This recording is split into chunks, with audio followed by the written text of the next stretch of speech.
পাশে একটু বিয়ারি হচ্ছে, গান ফান চললে একটু প্রবলেম হচ্ছে। তো চলে এলাম নতুন একটা প্র্যাকটিসের ভিডিও নিয়ে। তো আজকে আমি তোমাদের সাথে শেয়ার করবো যে তোমরা কিভাবে পায়ের কন্ট্রোল বাড়াবে, পায়ের কন্ট্রোল, বল রিসিভ, মানে বলের সাথে তোমাদের বোঝাপড়াটা যাতে ভালো হয় তার জন্য তোমরা কি কি প্র্যাকটিস করবে পায়ে। তো আজকে সেগুলো তোমাদের সাথে শেয়ার করবো, ভিডিওটা দেখতে থাকো, তোমাদের অনেক হেল্পফুল হবে। তো দেখো, প্রথমে আমরা যে প্র্যাকটিসটা করবো সেটা হচ্ছে বল নিয়ে রান। জাস্ট এই টিরেস বক্সটা জাস্ট রান করবো বলটা নিয়ে। তো এবার দেখতে থাকো প্র্যাকটিসগুলো, শুধু বল নিয়েই প্র্যাকটিস করবো, আছে পায়ের ওপরে, হাতে করে আজকে কোনো বল দেবো না, শুধু পায়ে। তো প্র্যাকটিসগুলো দেখতে থাকো।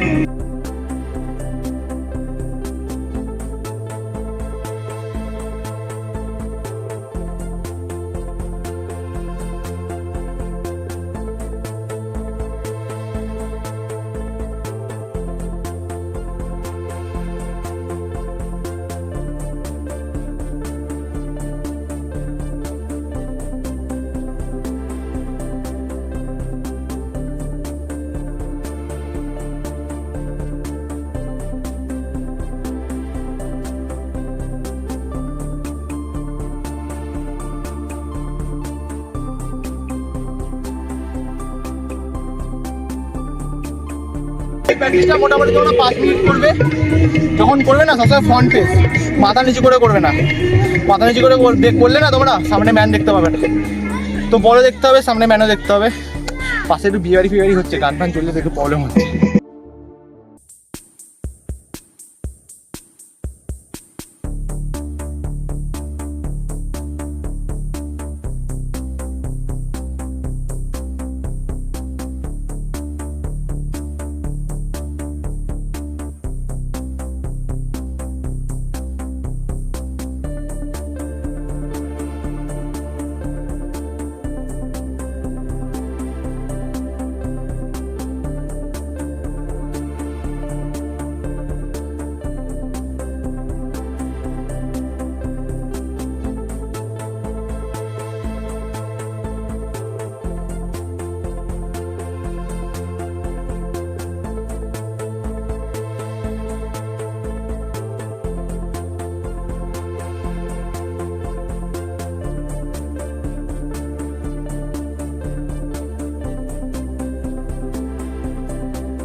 তো এটাও সেম, একটা যাবে একটা আসবে, এটা 2 সেট করবে।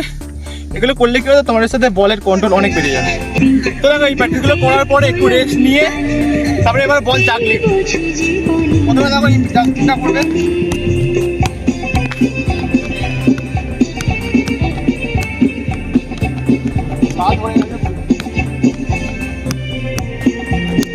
আসলে এগুলো করেছিল পাপা পুরো পড়ে গেছে। তো এটাই হচ্ছে প্র্যাকটিস। পাপা ধরে যাওয়ার পরে করলে না তোমাদের আরো বল কন্ট্রোলটা বাড়বে।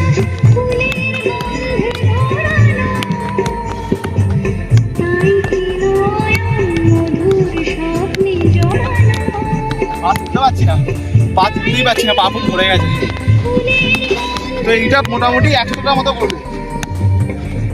বল পড়ে যাবে, আবার তুলবে, 100টার মতো করবে।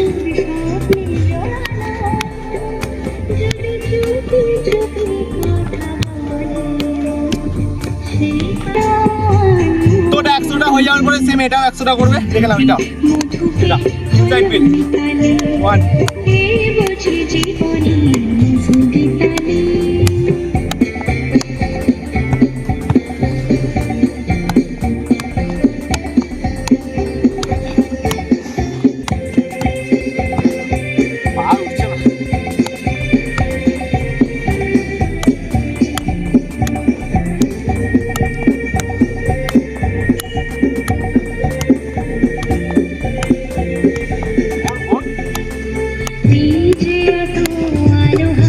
তো গাইস, তোমরা আপাতত এই প্র্যাকটিসগুলোই করো। তোমরা যদি এই কয়েকটা প্র্যাকটিস যদি মন দিয়ে করো দেখবে তোমাদের পা অনেক ভালো হয়ে গেছে। তোমাদের পায়ে বল খেললে না ভয় পেতে, তো এগুলো আস্তে আস্তে ভয়গুলো কেটে যাবে, কারণ তোমাদের বলের সাথে অনেক পায়ের কন্ট্রোল চলে আসবে। তো এগুলো যদি তোমরা ডেলি করো দেখবে তোমরা নিজেরাই বুঝতে পারছো কতটা ইমপ্রুভ হচ্ছে। তো ভিডিওটা কেমন লাগলো তোমরা কমেন্টে জানিও, আর তোমরা নেক্সট কি প্র্যাকটিসে ভিডিও যাও কমেন্টে জানিও। চলো টাটা, দেখা হচ্ছে পরের ভিডিও।